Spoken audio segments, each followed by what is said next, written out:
And we back again. Monday evening. Um, I just had to jump on. Had a lot to talk about. I pretty much took this weekend um, for a break because I like covering like the nonstop class war, the nonstop decline of the left, and pretty much an era where neoliberalism is emboldened and seeing constant uh, crimes against humanity is done. It could wear on you for. So I took a few days off, but we back. Um, I had to drop some bombs today because I had to get involved. Because I mean, anyone who part left spaces, right? It's pretty obvious that we have infiltrators everywhere. There's not even there's not even me promoting conspiracy theories or anything. Here we go. Almost said discussing divide and conquer tactics now. If you are joining, say what's up. Alessio Del Castillo, how you doing? Good news, we only hit Iranian militiamen. Bad news, this further escalate tensions with Iran, and hardliners are getting more powerful, thus negating a renewal of the Iran deal. Thank you for the comment, Alessio. You wanna know who predicted that we are gonna increase tension with Iran? Anyone who thought that Joe Biden was going to change the direction of the U.S. empire is beyond delusional. I will get the Twitch link out as well. I think I'm live on Twitch as well. But I do apologize. I didn't do my nightly show. But this weekend, I decided I had to take a break from politics. I kind of want to focus on martial arts. Just want to do that. Take a break from politics. Everybody's on the house on the Twitch side. Thank you for watching. Oh, we getting a few people coming in here now. Joe Biden or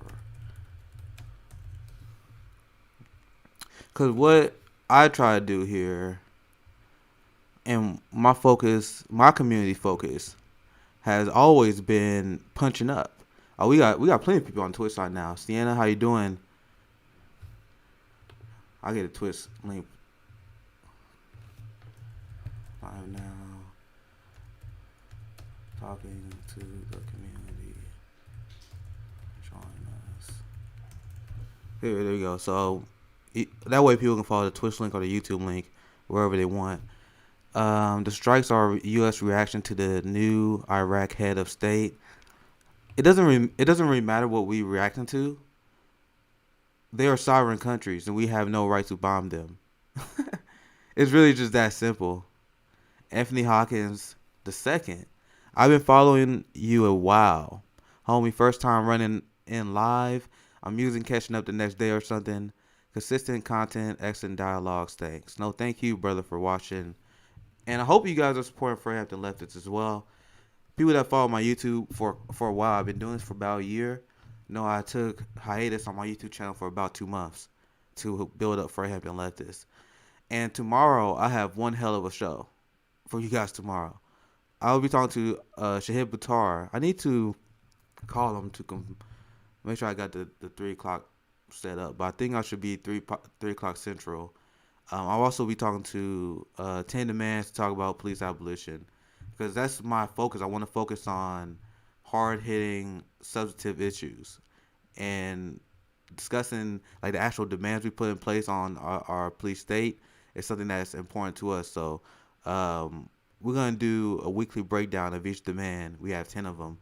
And we're going to be on Fairhampton Leftist tomorrow, I think around 2. The third demand that we're working on is eliminate discriminatory policing, prosecution, and sentencing. We already did demand number 1 that was talking about defunding the police. Demand number 2, demilitarize the police. And now we're going to do demand number 3, that's eliminating discriminatory policing, prosecution, and sentencing. I mean, I don't know. A lot of people know this. 'Cause I know he goes around talking about police abolition all the time, but I actually co-founded that group with him. Wrong one. I gotta. I want to plug the website there.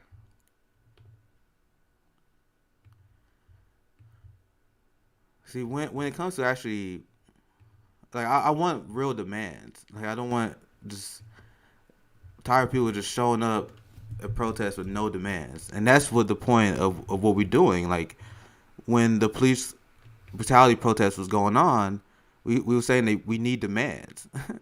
Like, we can't just protest and tell people to vote for Joe Biden. See, this is our first two segments we did on it. So we definitely knew we about finished number 3, which is this one here. Repealed the 1994 crime bill, abolished public law 280. So we go in detail exactly how we can get on the road to abolition instead of just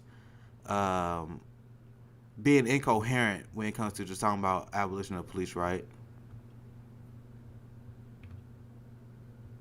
Yeah, Anthony said, I don't think the police, how they currently exist in an organization, can exist anymore in a fair society.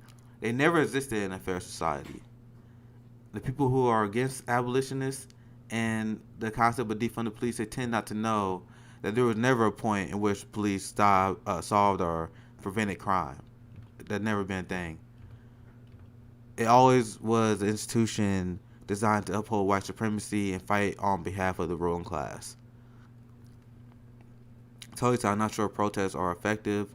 I mean, there are local communities that are being successful in their pursuit to defund their local police departments because they put in these demands that we have out.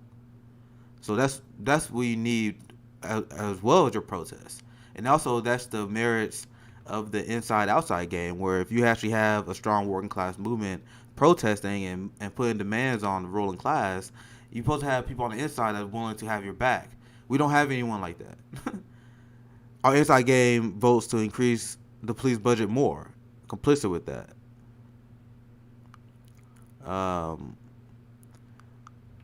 And these are the same people who spend all their time defending politicians, and they hate other activists because our biggest crime is attacking their favorite politicians. That's what it's really about. There's a ton of people that loved me, and then I started criticizing AOC and Bernie, and they couldn't handle it. When you dive into the crux of the disagreements on the weak Western left, that's essentially what it is. Oh, I don't want to help you for your Medicare for All march because it's led by a bunch of podcasters I don't like. That was someone actually said. Now, we can talk about that, because I definitely want to dive into that. Because that's what I was going to talk about. But people saying it's left drama. It's not left drama. Once again, we got shit libs attacking and smearing leftists in bad faith once again. Discussing how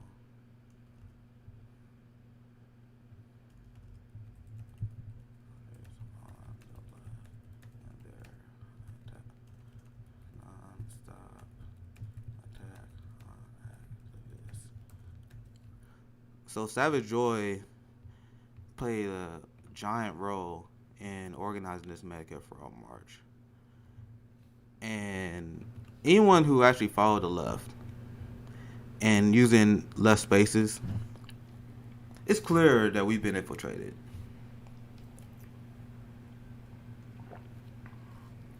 But Nick, how can you push a conspiracy theory like that? Now, people are in shambles because I had to reveal the reality of what the establishment does. And it's funny how the same people who does the dividing are the people who always want to deny that this is the reality. See, this tweet I sent out is going viral. That's why we had to talk about this today. And the dividers, the shit libs that run interference for the Democratic Party, for their favorite politicians, they melting down. And if to be 100% clear, the people I am talking about are the same people who go after and smear Julian Assange. Like, they claim to be leftists, but then they smear Julian Assange and their supporters as Assangists. What? The guy who exposed war crimes, the guy who's being tortured by the U.S. government. The guy, look, check this list out. There are multiple human rights organizations. So even before we get into the infiltrators stuff, because there are people losing their mind about this right now because they can't handle reality, and then they see that the actions they're doing, and it matches up with this CIA list. So I'm saying, like, even if you're not a CIA infiltrator, if you're doing the stuff on this list, what does that say about you? Like, I'm not saying you're CIA. I'm saying if you do this stuff that's on this list that is proven to work to divide the left, if that's you doing that on your own and you acting alone, what does that say about you? Check this out. Here are the list. I guess this is about to turn into a free Julian Assange stream too. Yeah, I think that's what's gonna happen. Thank you for the subscription, Aaron, on the Twitch side. Hopefully you guys are enjoying the stream. Let me know how the stream is running. If the stream is running okay. Free Julian. So, we all over the place. But I want to talk about this as well, but I had the weekend off. I wanted to cover the story with Assange. Maybe we do after this rant, where you had a key witness that admitted they lied. You guys see that in the Julian Assange case? And the same people that say we got to stand against fascism and stand against press freedoms, nowhere to be found on the case of Julian Assange. And the same infiltrators, the same weak leftists that we're talking about right now. These are the same people that smear Julian Assange supporters. And the reason why they do that is because they got to protect their favorite politicians. You have Ken Klippenstein that famously said he doesn't care about Julian Assange. Very popular, very cool guy, right? And now, like, internet, like, throwing, like, low blows against him as well. And you have an entire left that was like, oh, Julian Assange supporters are unhinged. Like, bro, we're actually standing up for free speech, for the freedom of the press. Let me find this. I lost it. So when I criticize, like, AOC and Bernie Sanders for not standing on the issue of Assange, like, AOC actually said the case of Julian Assange is a troubling one. What? It's very cut and dry. These are the human rights activists that stand with Julian Assange. And my question is, do like AOC and Bernie supporters think they're too good for this? It doesn't make sense. Let me zoom in so you guys see it. American Civil Union, Amnesty International, Center for Constitutional Rights, Committee to Protect Journalists, Defending Rights and Dissent, Demand Progress, Electronic Frontier Foundation, Fight for the Future, First Amendment Coalition, Free Press, Freedom of Press Foundation, Human Rights Watch, Index on Censorship, Knights First Amendment Constitute at Columbia University, National Coalition Against Censorship, Open the Government, Partnership for Civil Justice Fund, PEN America, Project on Government Oversight, Reporters Without Borders, Roots Action, the Press Freedom Defense Fund, First Salute Institute, Whistleblowers and Source Protection Program, at Exposed Facts.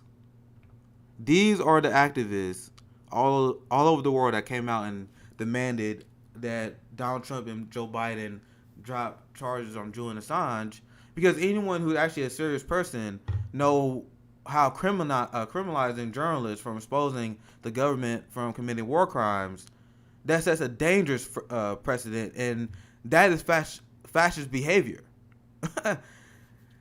One of the key components of fascism is literally shutting down dissent, cracking down on freedom of the press, and going after opposition. And that's what the case against Julian Assange is. And this issue exposes libs like none other.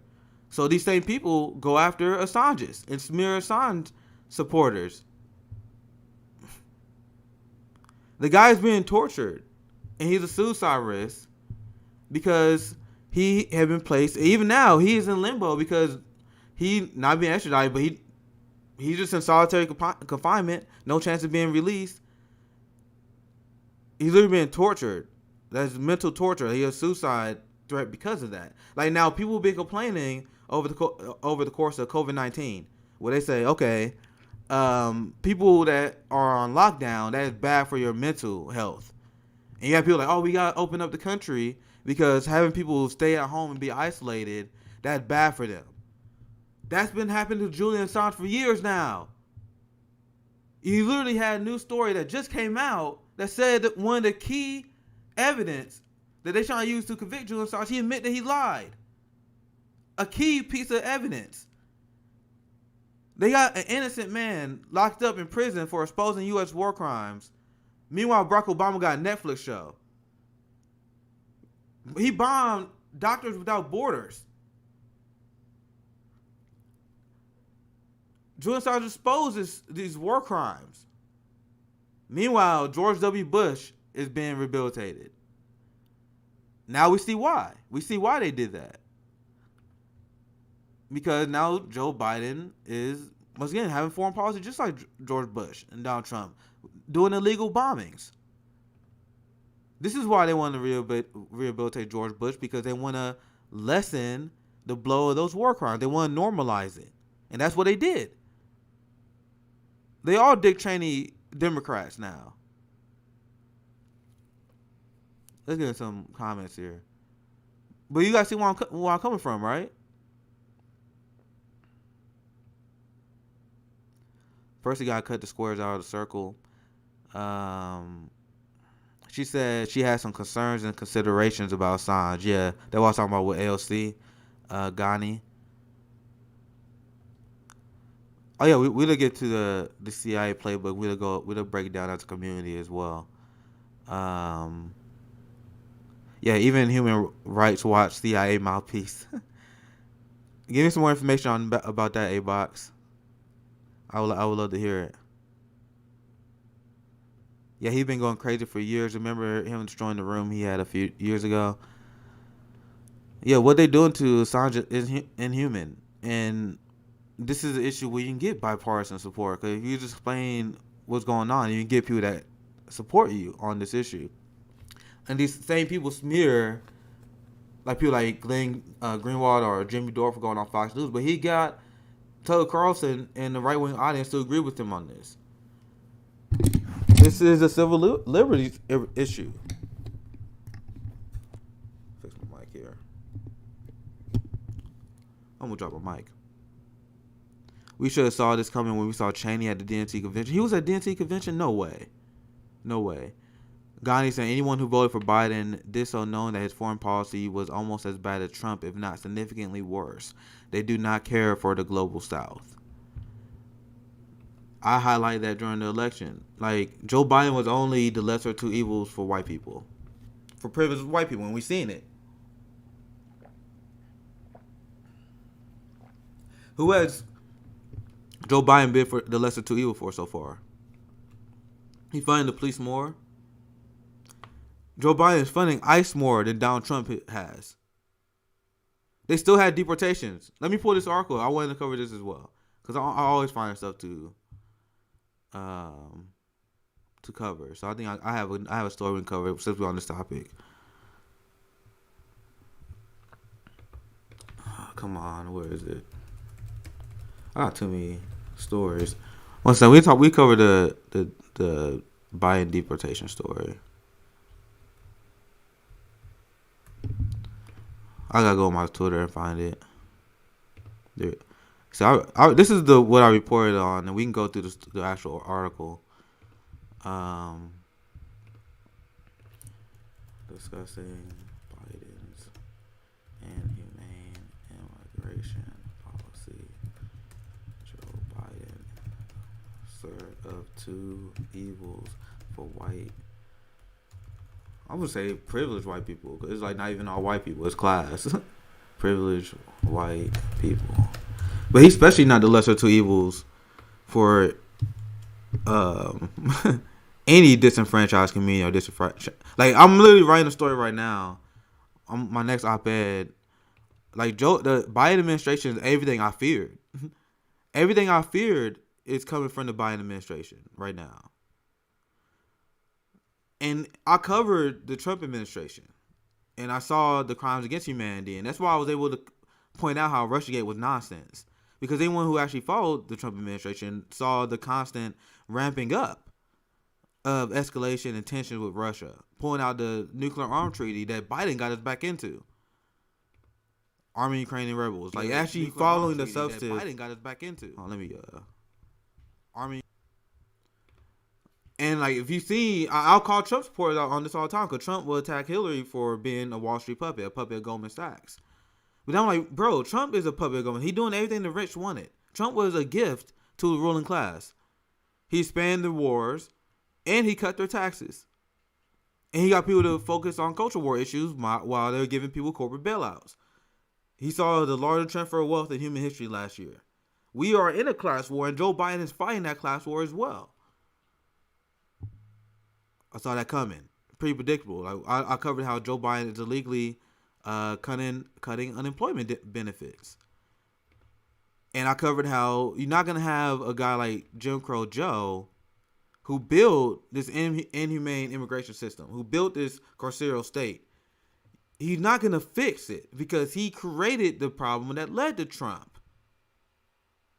So when people say, oh, okay, we got to fight white supremacy by supporting Jim Crow Joe, that doesn't make sense to me on face value. It doesn't make sense to me because he was the vice president of the deporter-in-chief. And even when at the end of the day, Donald Trump deported less people in the first term than Barack Obama did. And that's not me saying Donald Trump not awful. That's showing how bad the Democratic Party is. There's people mistake this all the time. They think my problem with the Democratic Party is not because the Democratic Party, they don't do enough for black people. They don't do enough for workers. That's not my problem with the Democratic Party. They don't do enough. It's what they actually do to our community. They do plenty. They do plenty. Joe Biden is funding ICE more than Donald Trump, and they looked into Joe Biden's ICE, and they are using slave labor. I'll pull up the source.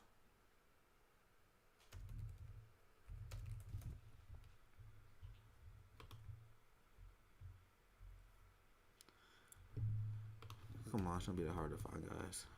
There you go.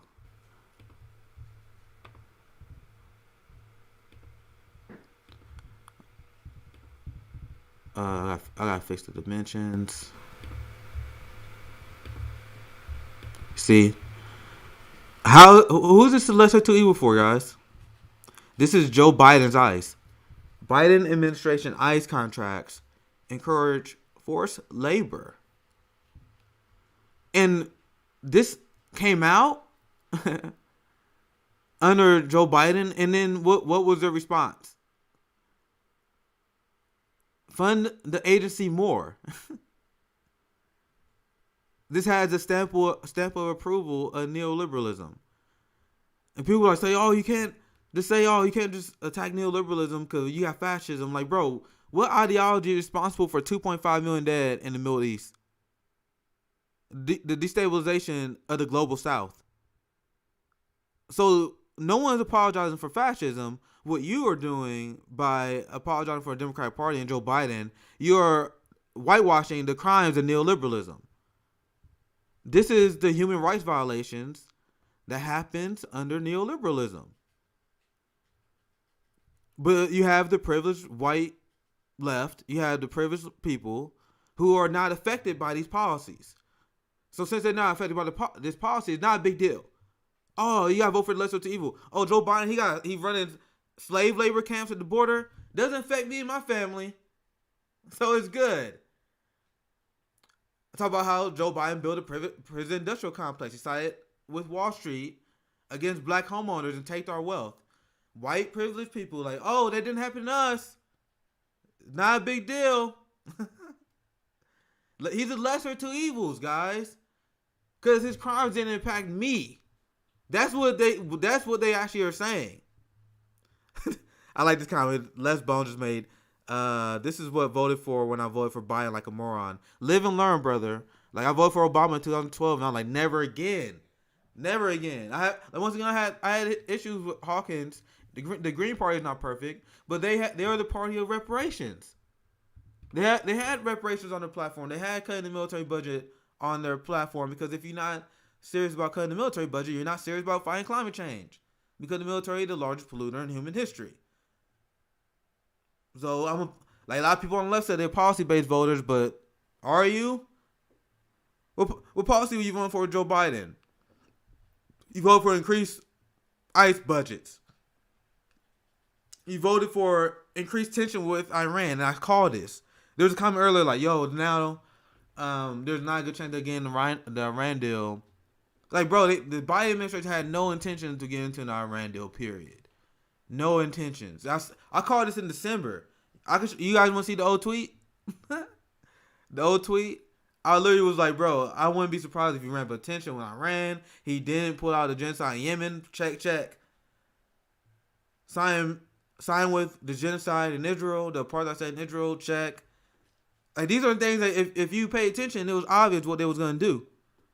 But people were like, oh, you got to vote for Joe Biden to end white supremacy. You had leftists preaching at black leftists. They had leftists preaching at me, talking about, we're going to lecture a black leftist about white supremacy. You guys voting for Jim Crow Joe. You want to lecture activists about white supremacy. How does that make sense?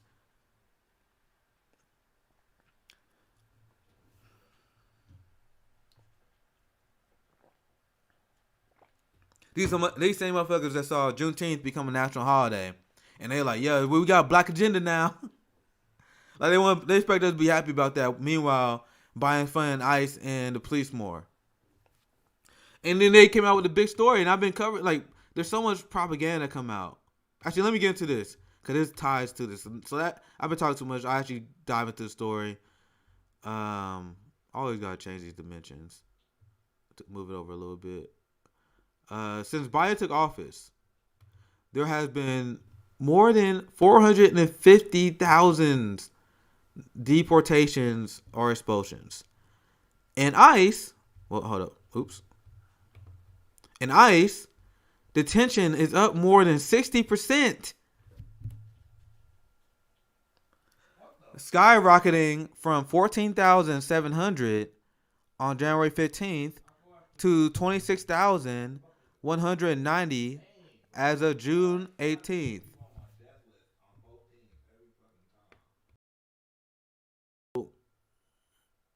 It's funny how liberals are only immigration activists when Republicans in charge.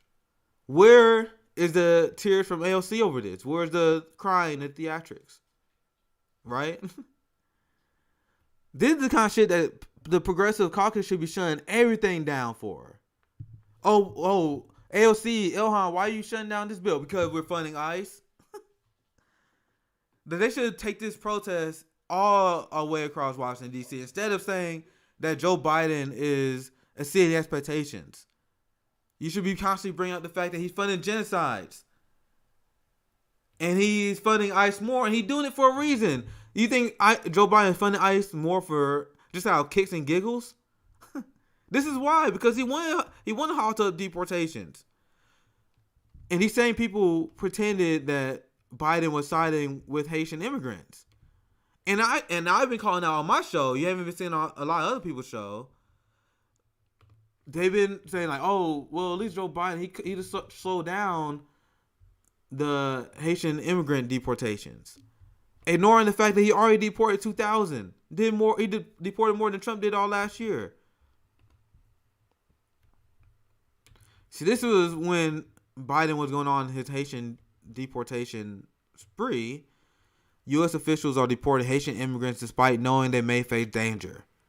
And this is the policy that Joe Biden continued. And then he pulled back on it once he already deported 2,000. And then they were like, all right, we're going to pull back. And, see, look, Joe Biden, he's a friend of the Haitians. He already deported 2,000. He already supported more than Trump did.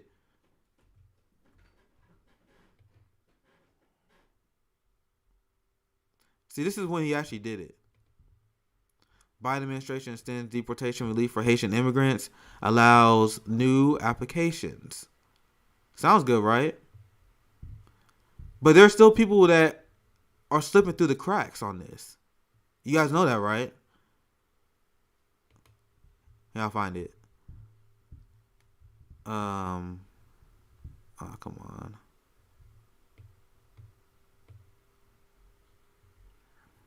I just kind of just jumped on, so I didn't have a lot of my sources ready. But I'm gonna find it.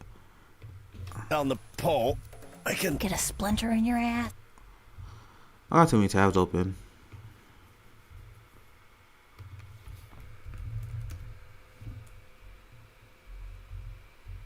Deportation, assassination.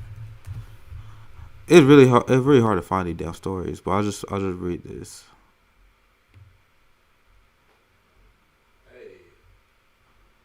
Oh, I found it, but this I want to show you guys this one first because this one really pissed me off because it was a giant propaganda piece.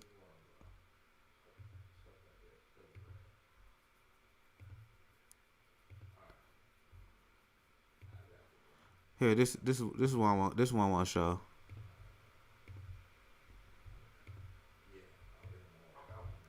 Ah, man, they putting this article behind the ad block. Oh well, that's not the important one.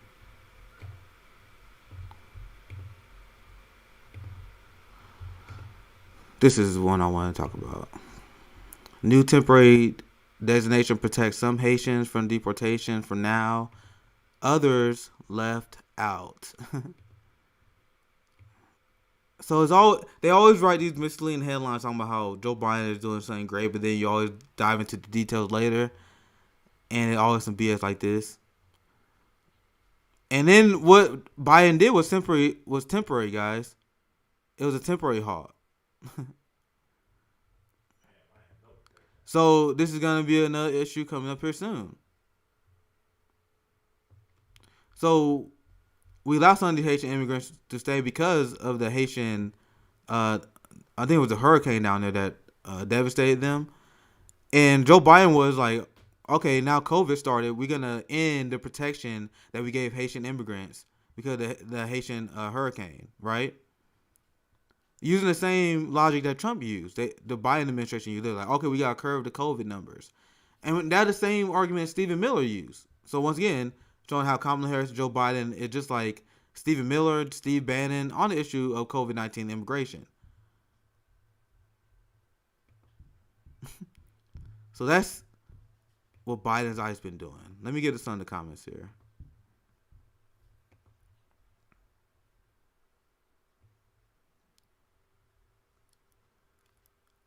Yeah, let's see what we have here. Before Gianna said Biden kept the increased citizenship application fee that Trump increased. There's so many of the policies that Trump implemented that Biden just kept over, and everyone used to care about a few of these issues, but then when Biden did it, no immigration activists, not like once again, where are the people that was talking about abolishing ICE? Where are they now that Biden increasing ICE budgets? Nowhere to be found. Biden put the entire left to sleep. Oh yeah, I saw that. Sienna said the U.S. government sees Press TV and all Richard Medhurst's work on Press TV. Yeah. Once again, that just showed how tyrannical the U.S. government is. Like, we have no right to be doing stuff like this. Meanwhile, they want us to, like, imagine if Putin was doing that. Like, imagine if we had, like North Korea or China doing what the United States is doing, taking down the press, from a state they deem hostile, and people think that's people don't see that as being out of bounds. Imagine if Russia took down CNN or MSNBC because they don't like what they said about Putin. You had Richard Medhurst in Press TV that was exposing Zionism. They exposed the crimes of Israel. They exposed the crime of the United States and its past and destabilizing governments. So, of course, the United States responded by taking them down. But people want to complain about tyrants from other countries. Yeah, we've been infiltrated. That was the best part of it. Oh, yeah, we still haven't talked about that yet. Let's talk about that. Let's talk about how left movements are usually infiltrated.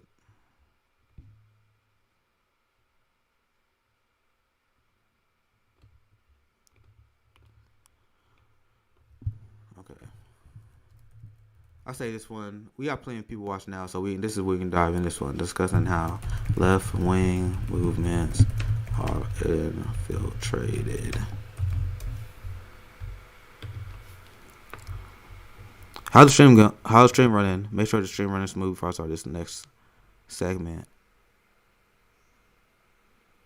Isn't Biden implementing the immigration policy created by Stephen Miller or Kushner? Yeah, when Kamala Harris was down there in Guatemala saying Guatemalan people can't come, that's right out of Stephen Miller's and Trump immigration playbook. Do you guys know why they do that? You guys realize they do that because we are propping up a neoliberal authoritarian regime in these countries.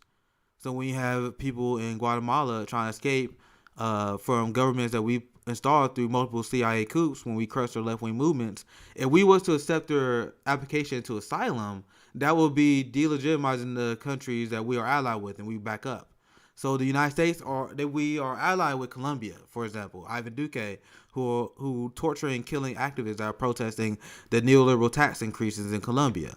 So the reason why we have to crack down on the immigrants and from Colombia, from Guatemala, and all the other countries is because we don't want to legitimize the regime that we're propping up down there. That's evil. That's what it is. And that's what it's about in Haiti as well. We propping up the fascist regime in Haiti, and also we don't want these Haitian immigrants to come. That's why we have crackdowns on them. So this is the kind of issues people should be focusing on. There's a lot of groups that focus on attacking grassroots activists only. I will never understand the appeal of like following accounts and following shows that do nothing but punch left. Like we have Joe Biden funding multiple genocides right now. We had Joe Biden funding the police more. He's literally have ICE that he's in charge of that's literally implementing human slave labor. We have a class war going on right now where our government is cracking down on unemployment benefits in order to increase the leverage that low-paying job creators have to pay workers a horrible wage, a low wage, in the middle of a pandemic. That's Joe Biden's class war. Let's see. You guys don't. This is from the People Policy Project. Biden is planning to illegally cut unemployment benefits, and they're still moving forward with this. When Biden passed the American Recovery Act, ARPA, in March, we were told that these pandemic unemployment benefits will remain available until September 6th, while the labor market recovered. Now, just 2 months later, the benefits are being eliminated for millions of workers across the country. They're doing that in Missouri as well. With the blessing of the Biden administration. So this is what everyone should be covering. This is the class war. Yeah, you can ask controversial questions. My friend Liam Doors, I see in the comments. So this is the class war that Biden is waging. And now we have people that play interference for people who have real criticisms of AOC, the squad. And you have people that actually organizing Medicare for All marches that leftists are speaking out against. How crazy is that? People fighting for Medicare for All, forced to vote, marches for Medicare for All. And then you got people speaking out against it. Check this out.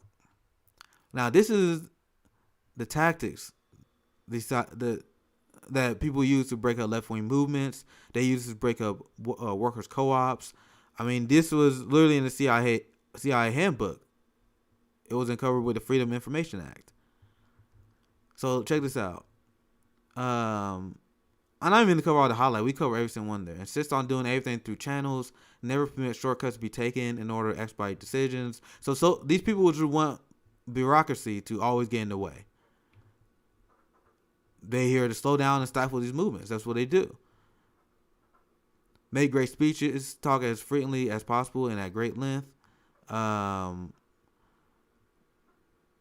possible, refer to all matters as committees. There we go. for further study and consideration. Attempt to make committees as large as possible, never less than 5. Once again, this is them selling out our movement for committees there. Bring up irrelevant issues as frequently as possible. Now, what does that sound like? So the people, instead of talking about Medicare for all marches, instead of actually organizing to help the working class, they want to nitpick and attack everyone up for every single mistake, even mistakes that was fixed, right? Like left movements get infiltrated all the time. That's the reality of what it means to be a leftist. So mistakes were made on booking for the Medicare for all march, but it was immediately fixed. But once again, if you are someone who infiltrated, who want to disturb left-wing movements, you got to keep bringing that up as frequently as possible, even when it's not an issue no more. Because when you're organizing, you are trying to get stuff done. And once again, you can assume people have good intentions. This is how left movements get infiltrated all the time. But not to support a Medicare for all march, not to support this stuff, just because massive mistake, just because small mistakes and small imperfections. I had people that literally said, like, okay, I can't support, first of all, Medicare for all marches because there are podcasters on there I don't like. Like, okay, so podcasters are stopping you from joining our fight? And then these same people are like, okay, I don't want to sign up with this march. I don't want to sign up with anyone who can make a mistake like that. Like, bro, you wasn't even supporting the march in the first place. These same people that trying to attack the march now, attack the Medicare for all march, could they then vet one guy they booked and they immediately correct that issue? They wasn't even supportive of the march in the first place. So what are they talking about? They usually use this as an excuse to attack left-wing activists. That's what they do. So they bring up irrelevant issues all the time. That's why they push the conspiracy theory of the red-brown. Because the red-brown alliance is a conspiracy theory designed to smear left-wing activists. The people who are trying to get stuff done, the people in the red states, they smear me as red-brown because I said I wanted to accept help from conservatives. I live in a red state, and there's a bunch of people in New York and California who live in deep blue areas who get mad where people who live in red states need to talk to conservatives. They are deeply out of touch. I've seen it all the time. You have giant influencers that are shit libs. They live in New York. They live in Brooklyn. They live in like deep blue areas. Get mad at leftists who have conversation with conservatives. I sold cars in Kansas. I lived in the red state my entire life. The conservatives ain't not the boogeyman you guys make them out to be. And if they are unhinged racists, we address it then. But they want to smear. They're like, okay, these people just want to work with white supremacists. And this is why I said the red-brown alliance is a conspiracy theory, because no one wants to work with white supremacists. No one said that, ever. Who want to work with white supremacists? People, the thing is, we can't vet everyone who want to work in this movement against the ruling class. And sometimes some people slip through the cracks. And then you have the goal of this movement is to win over people, working class people. So if you have someone who had a shady past, and I seen these people who had bad old takes, but then they shifted to the left. They support defund the police. They support the fight against the racist carceral state. They want Medicare for all. They want increased wages.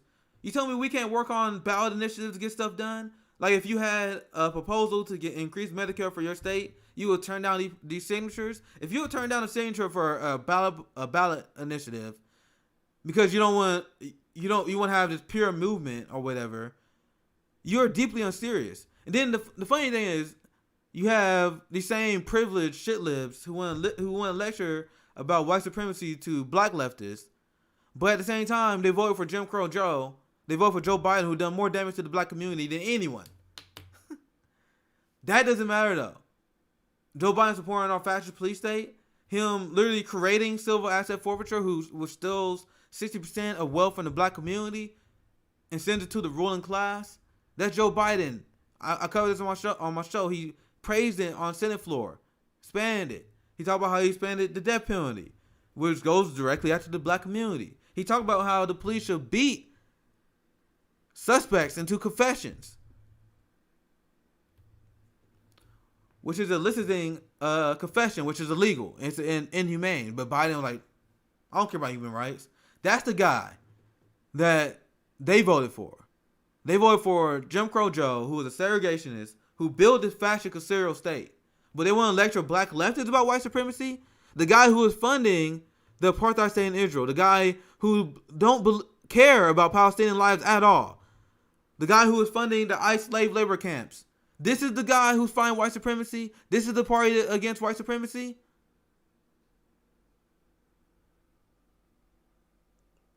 That's not me voter shaming. That's me reminding you who you voted for. If you voted for that guy, you have no more high ground to lecture anyone about white supremacy, period. And I tell people, I'm not mad at people who voted for Biden because they had Trump derangement syndrome. Because they were like, oh, I'm afraid of Trump. I'm afraid of Mike Pompeo. I'm afraid of all these right-wing lunatics. So I'm going to vote for neoliberalism. I'm not mad at those people. You got to fight your own struggle. I'm mad at the people who lied about who Jim Crow Joe Biden was. And then you have black leftists, many of us in my community, was like, yo, this guy has done how much damage to the black community? I'm not voting for him. And they were like, oh, we got to fight white supremacy. You're enabling white supremacy. Now they're silent. Nowhere to be found that Joe Biden doing all these crimes. None of these people are covering the ICE labor camps. ICE slave labor camps. They're not talking about how Joe Biden is literally increasing the federal funding to police officers. He said, take leftover COVID funds. People are going homeless. People have no health care in the middle of a pandemic. We got a Delta, Delta variant that going around that's rampaging through my state of Missouri. We got the highest number of Delta variant cases in the country. The pandemic not over, so he said take extra COVID relief funds, which we already abandoned the working class on. They already gave billions of dollars of that trillions to the billionaire class. But take that money and give it to the police. But you talking about fighting against white supremacy? To me, a black leftist who saw this coming, a mile away. All my fears of a Joe Biden administration is coming true.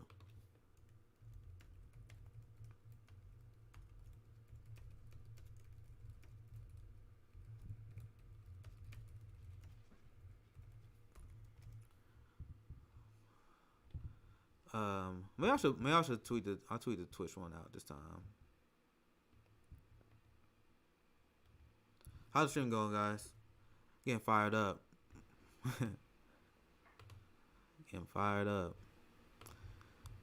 I'll address some questions real quick. What did I miss? Did I miss any questions?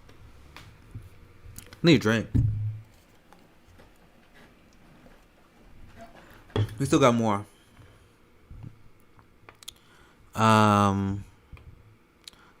I'll check out the Twitch comments. I'll go to the YouTube ones after that. I hate that they separate the comments on here now. Boot to the head. How you doing? I'm glad to see you watching. You need mods, Nick? I don't know. Are people invading the chat? I don't know what's going on. Most white libs are just conservative, just better at lying anyways. Yeah. These are the same people who they literally gave eulogies to John McCain when John McCain died. When John McCain died, you had shitlibs everywhere pretending he wasn't a war criminal piece of shit, who wasn't a racist, who wasn't responsible for untold damage in the Middle East with his policies. Like, he wasn't the worst of the worst. They eulogize him, but they don't say anything when Mike Gravel dies. Anti-war hero. They're dead silent on that. And then you have Washington Post that was smearing Mike Gravel. Say he had I'm trying to think about how they put it. They said he was theatrical. Because apparently caring about something is being theatrical, right? How that makes sense. So that's just so their party, right? Aaron said neolibs use that playbook for everything. That's why they hate black leftists so much. They hate black leftists because we literally destroy their entire narrative. Their narrative is that we're the party that cares about black people and disenfranchised community. But then I highlight how, through the many examples I have that I lay out through the course of my show, and I wrote entire articles about this, how Joe Biden is literally the most anti-black politician in the modern era. You guys voted for a literal segregationist for president. He lied about it over and over again. He said he was arrested with Nelson Mandela in South Africa. Lied. He said he was part of the civil rights movement, even though he was part of the segregationists. That's who you guys voted for. So they don't want to hear from the black leftists who telling it how it is. They want to hear from Big Ben Dixon and black shit libs who can tell them that, like, they do the same thing Candace Owens do, because Candace Owens prop up Republicans and make white racists feel better for being Republicans and being white racists. These black liberals, they make white liberals feel better for implementing anti-black policies, like Jim Crow Joe has done his career. So their job is to punch left and to smear working class movements and to smear anyone involved in like Medicare for all marches, force to vote, anything like that. Their job is to smear them and to undermine them at any chance, because they want to prop up the liberal establishment. They want white liberals to feel better about their political choices, where they vote for a party that takes more money from the police than the Republicans do. Do they ever talk about that? Do they ever bring up the fact that Democrat senators are funded by the police more than Republicans are? You know, Amy Klobuchar is the second highest funded senator from the police, and it's not even close. They were like, oh, we got to stand up for white supremacy by voting Democrat, when Minneapolis, that's Democrat. Like, these are liberal policies that lead to black death. Like, the Democrat Party just elected Eric Adams as mayor of New York, and he still supports stop and frisk. Democrat Party just elected and got behind a former Republican cop. But they want me to have Trump derangement syndrome? They want me to be focused only on Republicans? As a black man, that doesn't make sense. So that's why they hate black leftists, because we highlight that. We highlight how your entire political kayfabe doesn't make sense. That playing the red-blue game does not make sense if I'm advocating for black lives. If you're advocating for black lives and you're talking about voting for and supporting the Democrat Party, that doesn't make sense. Because they're funding ICE. They're funding the police. They're funding, and let me see if I can find the source. Democrats are funded by the police. The police state is the Democratic Party problem. The Republicans support it. The Republican, they do their job in supporting the police state with the Democratic Party, but it's the Democratic Party problem. I'm gonna find the source on the police funding, guys. I like to back up what I say. I'm pretty sure if I just search my Twitter for any mentions of Amy Klobuchar, I'll find it, because I'll bring it up all the time. There it is. I told you, like, all I had to do was search for Amy Klobuchar and why I tweeted about her, and that was guaranteed to come up. So you guys think I'm lying? Now, remember, this is an old tweet, so at the time I said Amy Klobuchar is being floated as potential attorney general. She is literally one of the most well-funded police state goons in the Senate, and she governs like it. And she has. She's responsible for, she didn't prosecute Derek Chauvin. She had a chance to go after him. She's like, nah, he's one of us. By the way, liberals pretend they stand with Black Lives Matter. Kamala Harris has not prosecuted a cop in her entire career. But she want to put out a statement with Derek Chauvin, get a bullshit sentence of 22 years. So I told you, I can back up everything I say, guys. And here's the source: the top police union and law enforcement pack. And look at blue. Like, it's not even close. You guys see the difference there? Number one is Senator Patrick Leahy. VT is Vermont, isn't it? I think that's Vermont. But Amy Klobuchar is number two. And look, with distance. Number two with distant. Right? We got super chat. Nice. Can we get some more super chats, guys? Support the show. From Infinite Content, I appreciate it. Of course, Klobuchar will have cops cape for her. She was a former DA in Hennepin County and never pushed to prosecute Chauvin. Thank you for the super chat. That's exactly what I'm referring to. So people are like, what? How can Nick, a black man, not like the Democratic Party? Excuse me? Do you pay attention to anything? Like, this is why you need to support black leftists. This is why you need to support people of color and their content. Because you're not going to get this coverage from even a lot of white leftists. They don't talk about how the Democratic Party is funded by the police. They don't tell you how literally we've been killed in the blue cities and blue areas from Democratic cities who don't prosecute cops. Why do you think they love tough on crime prosecutors so much? Eric Adams just became mayor. Well, he's about to. It's a long shot for him to lose.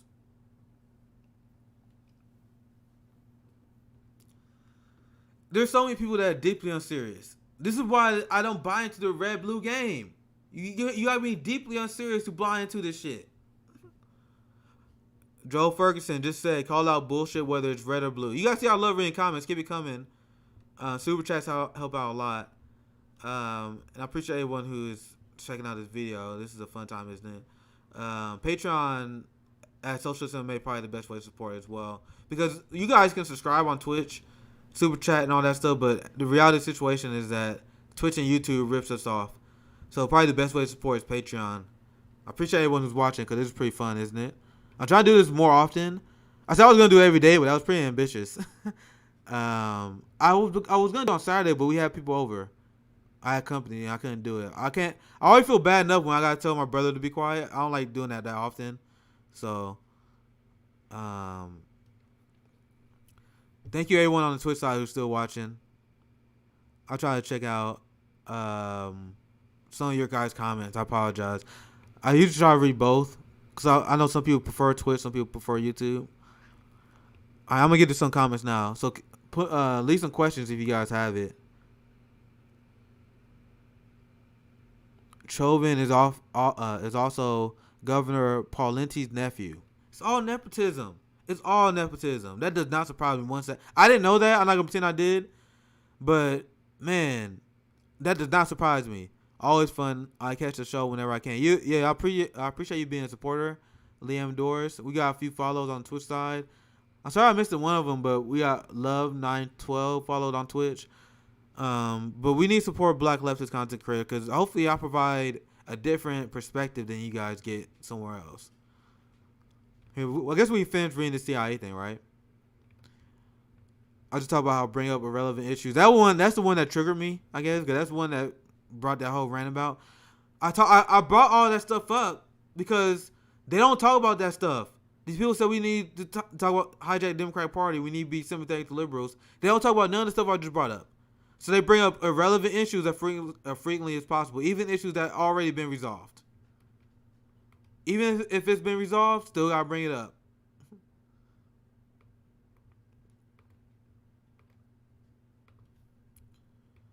I could put this link in the thread. Let's see if we can get some trolls in here. Cause usually right now mostly the homies talking about with me right now. Discussing infiltration and bad faith actors. Let me know how the stream is going. I got some messages. I need to check. I've been mostly offline. This is from Nick, so he got my same name. My homie said just started watching from Australia. There are a lot of great Australian comrades. He said you got a great voice. Thank you, Nick. I appreciate it.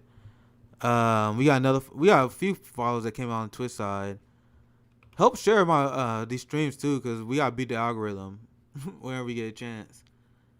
Cause the algorithm not gonna help me. I remember I released a video exposing how the Capitol Police was complicit with January 6th, and then they demonetized that video fast as hell. They said you can't be talking about that. Liberals never bring that up.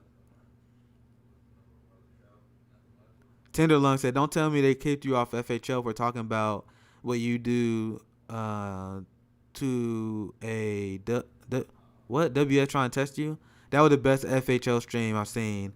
What episode was that? I have a big day tomorrow on FHL.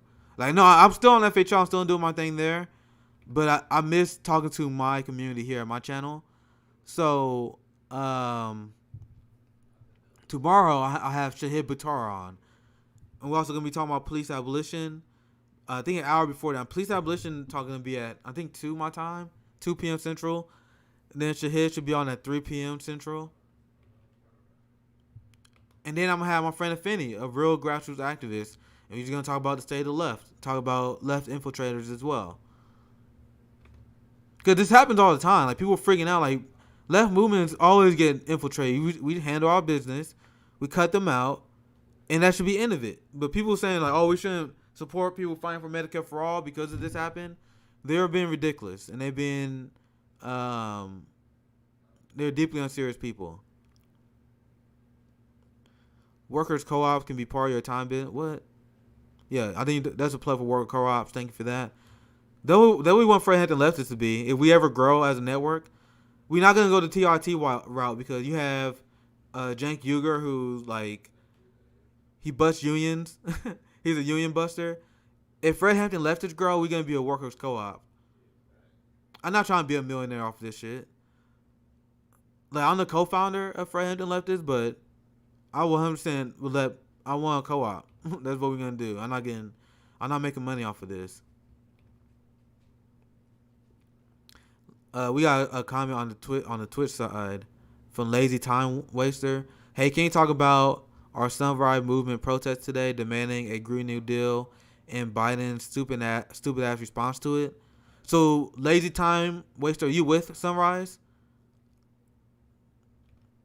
There are a lot of Sunrise Movement people that are they're being hit with some hard realities now. I don't agree with everything that come out of Sunrise Movement people, but I don't care about really punching left at all. So I have some criticism of them being a little bit too weak on Democrats, but it's like whatever. Like they fight for climate action. So despite I think Sunrise Movement a little bit weak on the party, but I think they're doing it with good intentions, right?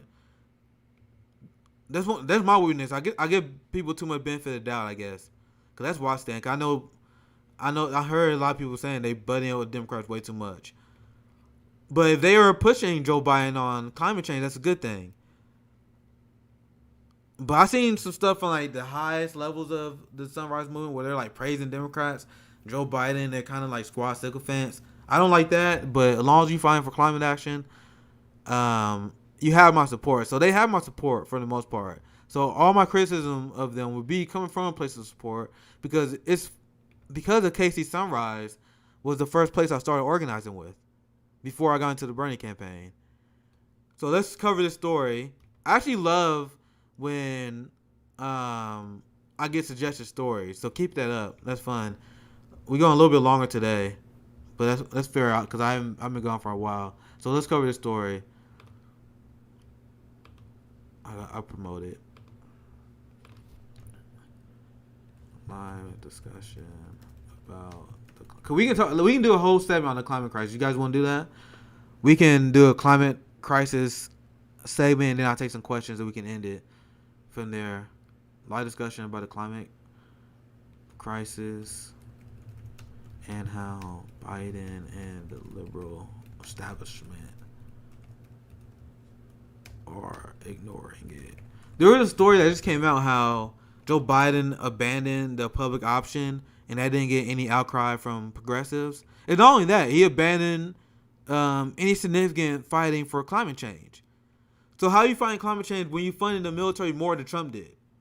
I covered on my show, the military was literally caught poisoning the black community. I mean, Katie Hopper put out a tweet like, what is one story that not been covered enough? Luckily, my response went viral because I was like, this one. We covered it on our show. We don't have like anywhere close to the platform that Katie Hopper has. But I hope that got flagged and highlighted. I hope people pick that up. Because I'm like, you have the military that's actively polluting the black community right now.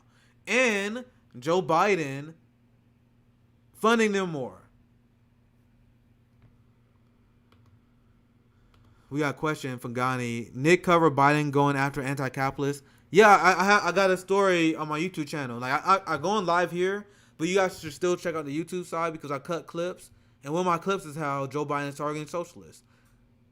That's that was my reaction to it. So check that out on YouTube. I usually upload my best part of my clips on YouTube. If you're on Twitch, if you're watching the stream, if you didn't catch something, I'm probably to upload this segment I'm doing right now too on climate change. Like you probably see a separate climate change video because I'm glad that someone brought this up because I wanted to do a climate change segment. So I'll close the CIA story for now. I think we talked about that enough. I'm reorganizing my tabs here. I want to do a story talking about this more because I've been covering the Biden class war. Biden is planning to illegally cut unemployment benefits. We'll cover this more because that's just another example.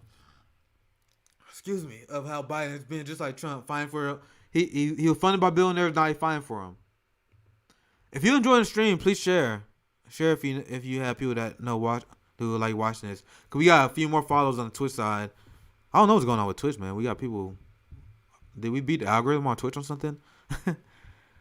I do want to thank Aaron once again for the subscription. Like the subscriptions on Twitch actually help a lot in terms of helping me get partner. Because that's the only benefit of Twitch is if I become partner, that's another way I can continue to do this.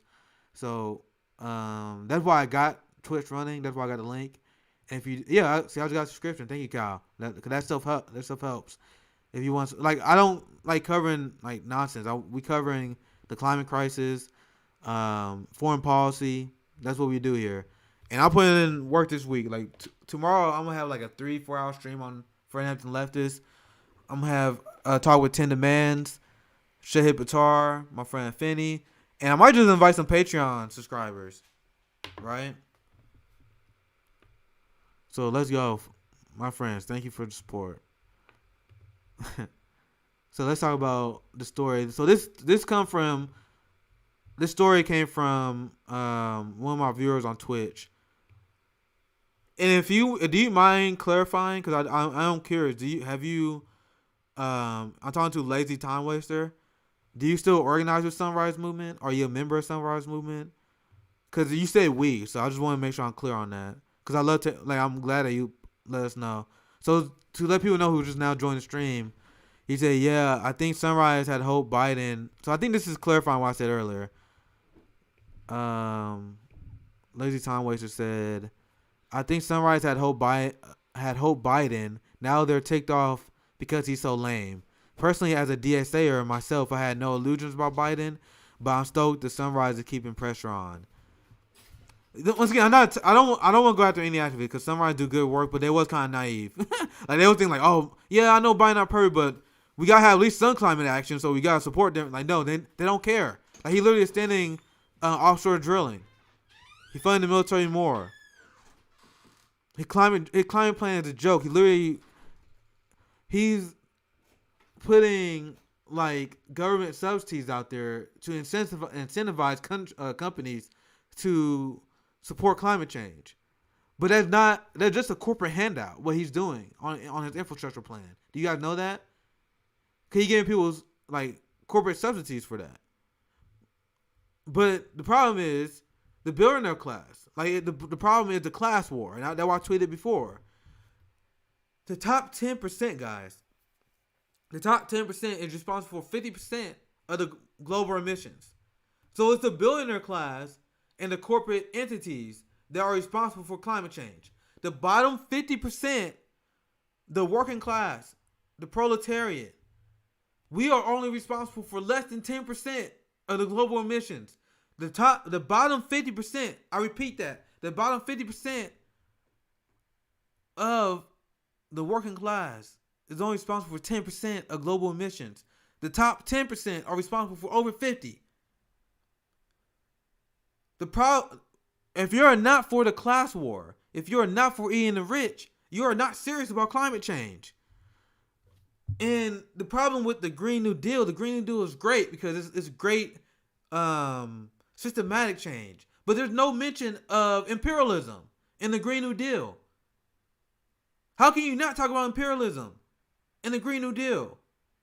The military is poisoning our communities. The military is the largest polluter in human history. You have these military jets that spend more in fuel in one launch, in one trip, than the average person does in a year. You can't have a climate plan if you don't have a plan against imperialism. And this is why I like the Green Party platform, because the Green Party platform was talking about how to cut the military budget by at least 50%. They wasn't scared of having these conversations. We can't even get the Democratic Party to cut it by 10%. Okay, let's get back. Let's actually get into the story. That's my lead in to this. So this is from, actually this is today. So I'm glad you brought this up because I didn't see this. White House dispute criticism that climate left out of bipartisan infrastructure deal. So let's get some background into this. Make sure that you guys can see it. The White House on Monday pushed back against critics who say a bipartisan infrastructure deal endorsed by President Biden leaves out bold provisions to address climate change.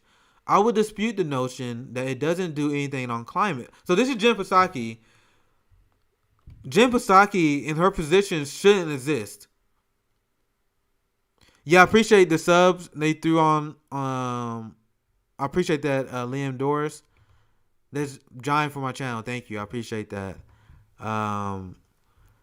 Keep it up. Keep up the support so we can continue to talk about these substantive issues. But Jen Psaki and what she does, it shouldn't exist. There shouldn't be press secretaries. If you're a politician, you should have to face the press yourself.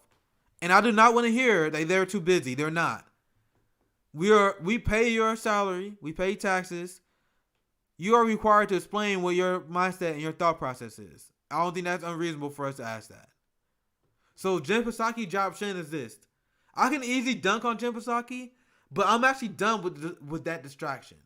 So instead of dunking on Jen Psaki, instead of dunking on Sarah Huckabee Sanders, instead of dunking on the mouthpieces, I'm dunking on the politicians because I'm tired of politicians putting these people out and getting them in front of the lie. Getting them in front of the establishment. So it's not me defending Psaki at all. I'm just telling you guys, I'm not falling for this shit no more. Stop blaming Jen Psaki. Stop blaming press secretaries. Because they're just mouthpieces designed to shield the criticism from Biden. So press secretary shouldn't exist. That's my, by the way. But yeah, this is the Sunrise Movement protesters. This is fantastic. Because I told you, my criticism of the Western left and the squad is them not challenging Democratic Party power. But what did I say? I said the left always had a solid outside game. We have a solid outside. We have an outside game that wouldn't start general strikes. We have an outside game that was protesting George Floyd and en masse stand up for against our police state. We had outside leftist games that was standing up for Palestinian lives while Bernie Sanders LC was being quiet. Well, I wouldn't say that. I wouldn't say Bernie. But this is not like an issue that they press the Democratic Party on enough, I don't think. So I would say the ALC, I say the squad, they've been good on Israel-Palestine. I take that back. But when it came to police violence, defund the police, that's what my issue with them. To clarify, I don't want to misspeak. I think they've been weak on foreign policy. I think they've been weak on issue of Julian Assange, but I don't think they've been weak on Israel Palestine for the most part. They're not as good as I want them to be, but I'm not gonna attack them for being progressive. They're progressive Zionists, but that's fine because Ilhan's comments were decent. She still did both sides. I don't like that, but whatever. Move on. Let's move on. Jamal Bowman, AOC, spoke at the protest. Biden, you coward, fight for us. Okay, that was it. AOC definitely didn't say that. That was activist signs. Okay. Oh, so she definitely didn't say that. Do you guys have more information about this? If you guys have more information about this, we can read it. You can leave a comment and we can talk about it. I was offline for most of the day. I've been offline for a while. I just had to weigh in on the Medica for All March drama because that was straight up ridiculous in my opinion. So Do you guys? I'm trying to check and see if you guys have any more. I'm gonna look up online.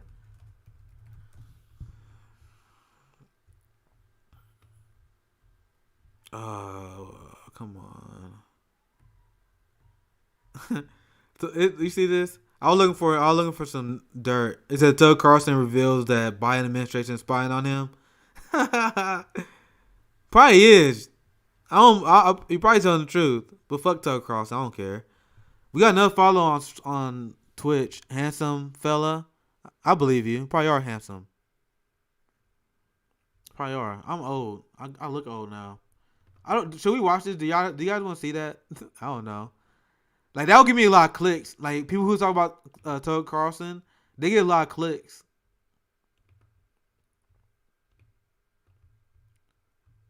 I want to spare you guys. Do you guys want to see this or not? The war on terror, now ongoing for 20 years, has pivoted in its aim. So I'm a political nerd, so I always initially interested in this kind of stuff.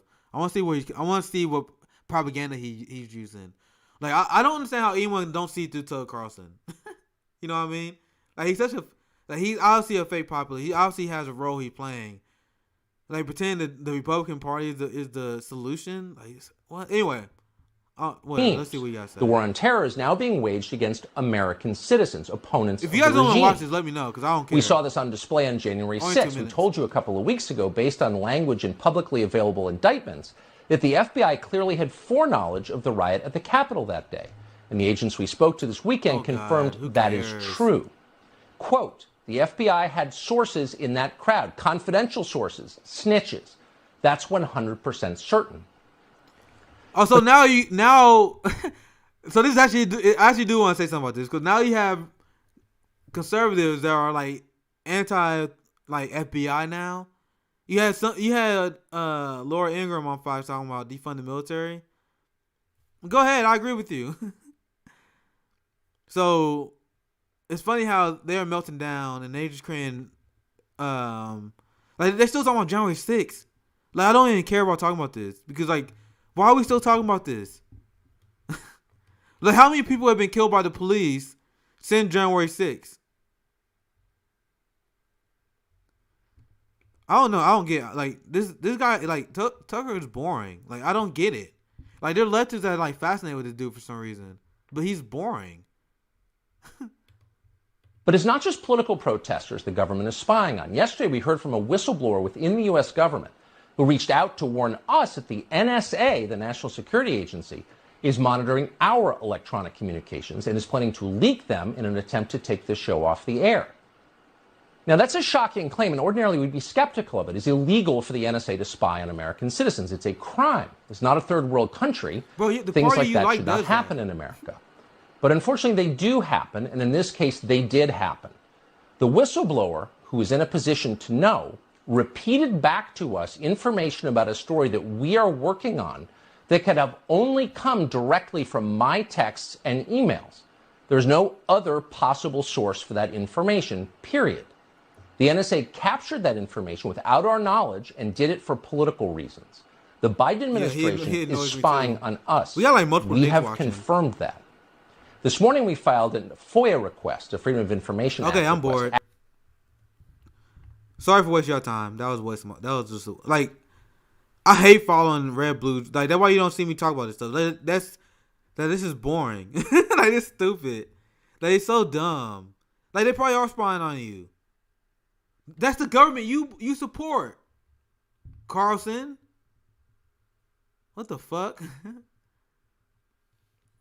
You support big government NSA spying. You support giant police budgets. What do you think these giant military and police budgets gonna do? This is what they do. They spy on people. And you surprised about that?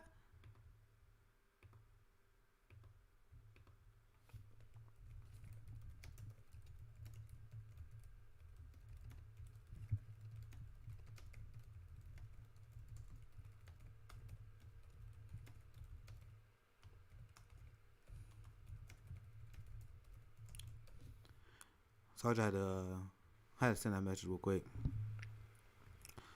Look, this is Barack Obama. I guess we just let's talk some shit. Dude, let's talk about Tucker Carlson.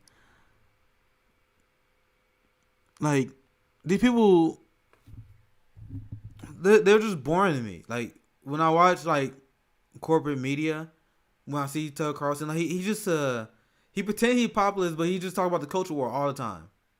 That's what the right does. They deeply unserious people. If you ask Tucker Carlson, I guarantee you he supports giant police budgets.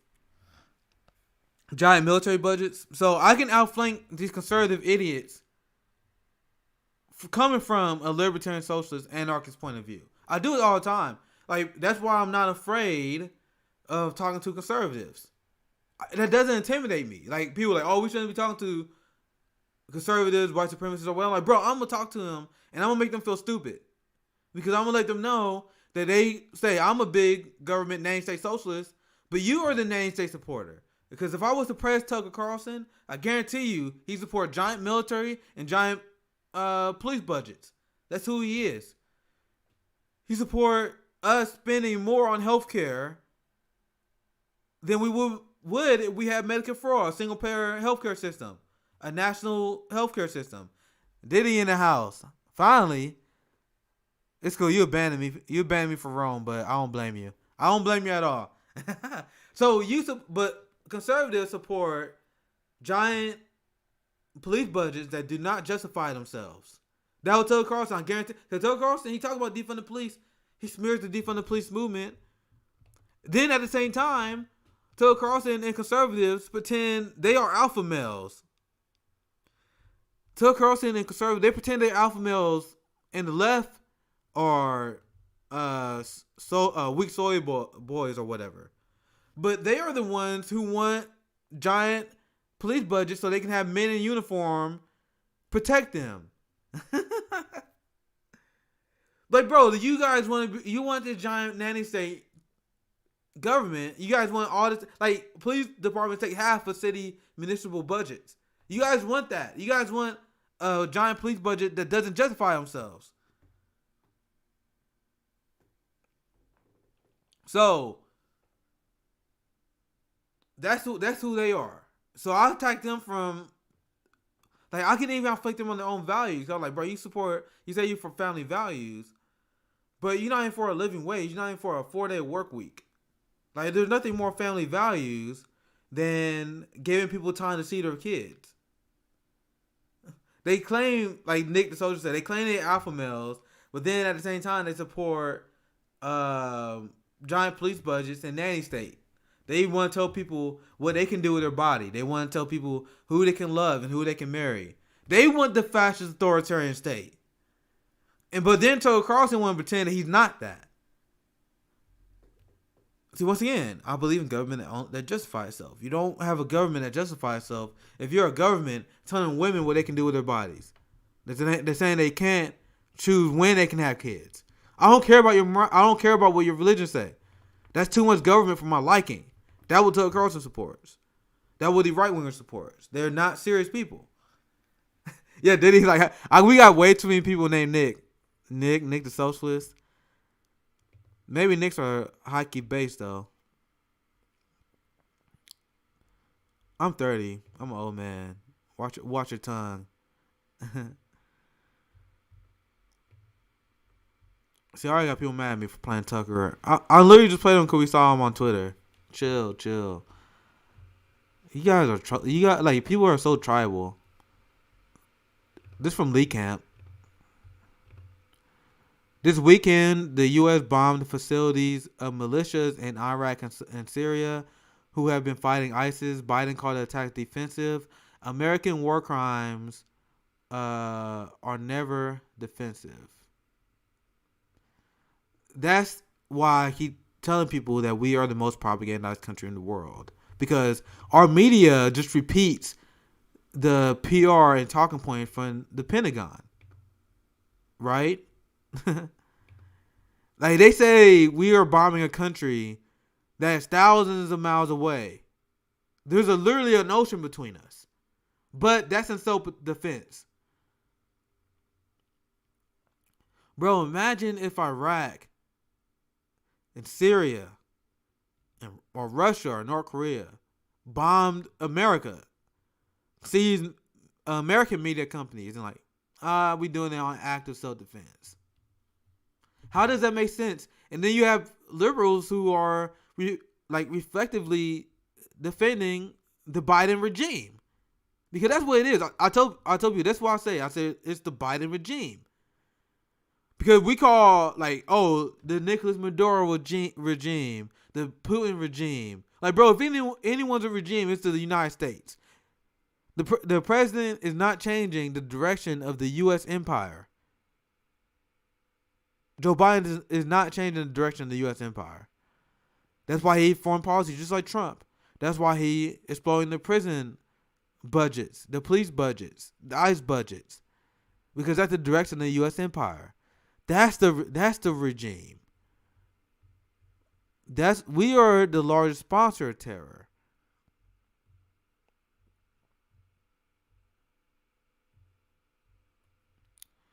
Oh, jeez.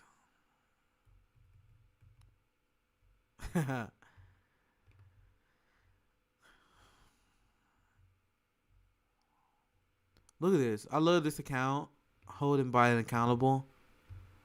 He does a good job covering like the substantive issues of the Biden administration, discussing.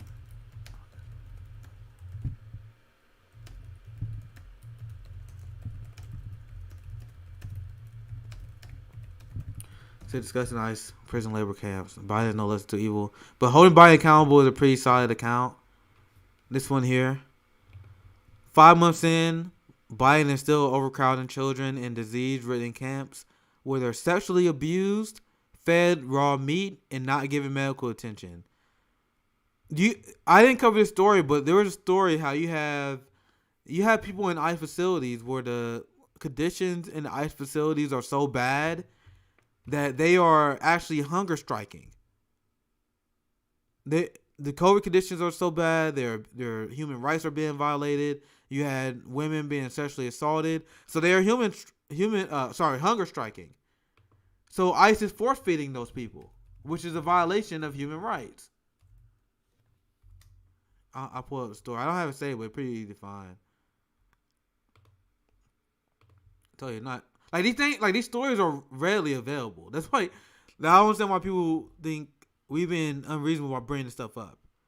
ICE detainees on hunger strikes, subject to force feeding. The report released by advocacy groups, Physician for Human Rights in the ACLU. Sorry, this has been a long stream. Uses more than 10,000 pages of documents obtained through the Freedom of Information Act. A new report by Physicians for Human Rights in the ACLU alleges hunger strikes and immigration and customs enforcement facilities were subject to involuntary medical procedures. That's what they call it, because that's pretty accurate, right? It's an involuntary medical procedure when you force feed people. This is what they're doing in ICE facilities, guys.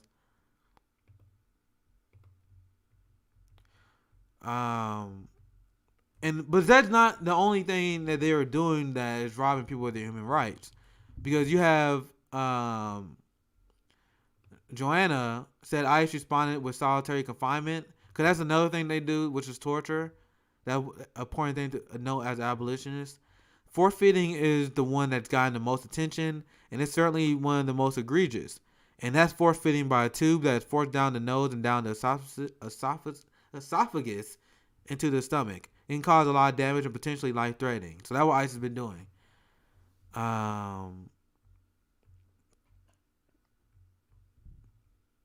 This is Joe Biden's ICE. This is who they claim it's supposed to be lesser of two evils. Now let's go back to the story that holding Biden accountable had. So this is from the BBC. Let's put this up.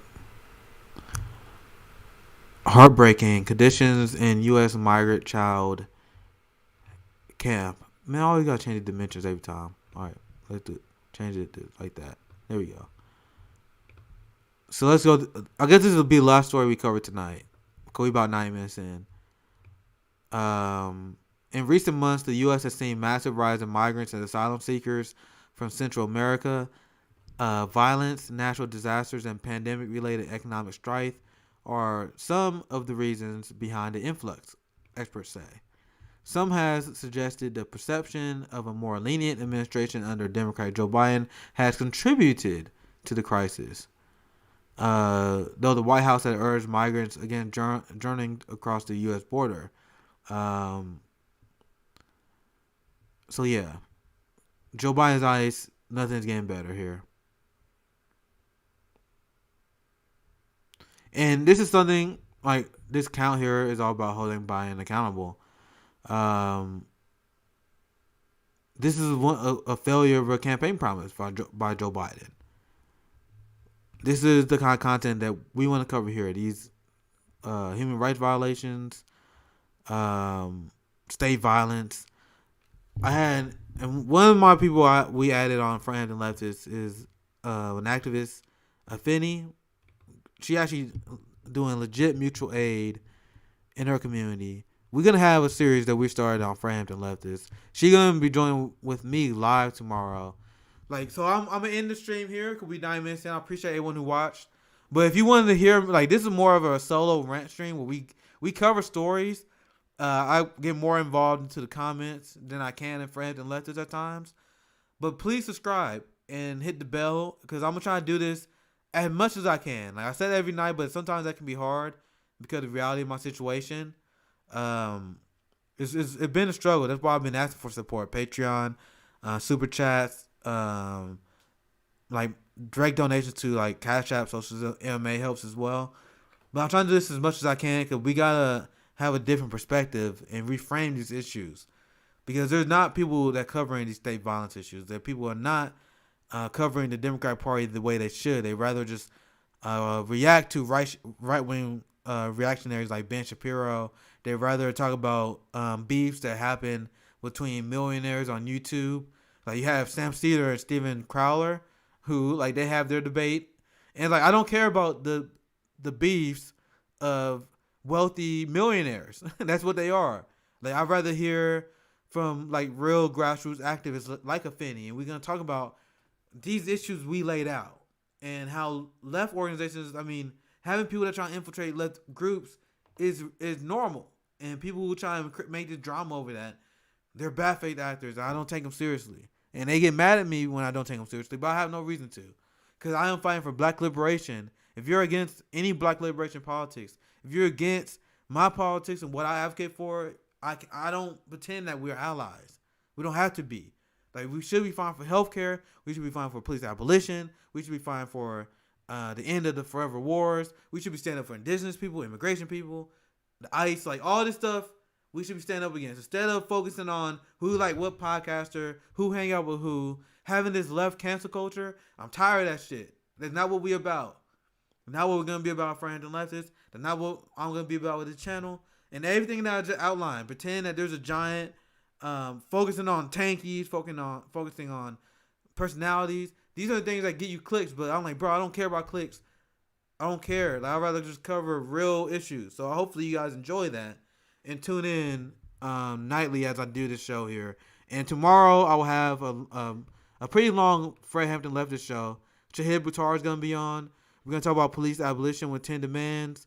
And I will be joined by Finney, strong black leftist female out there. So anyway, support the channel. This is Nick, Social Cinema. Thank you guys for checking out the stream. Sign out. Peace out, guys.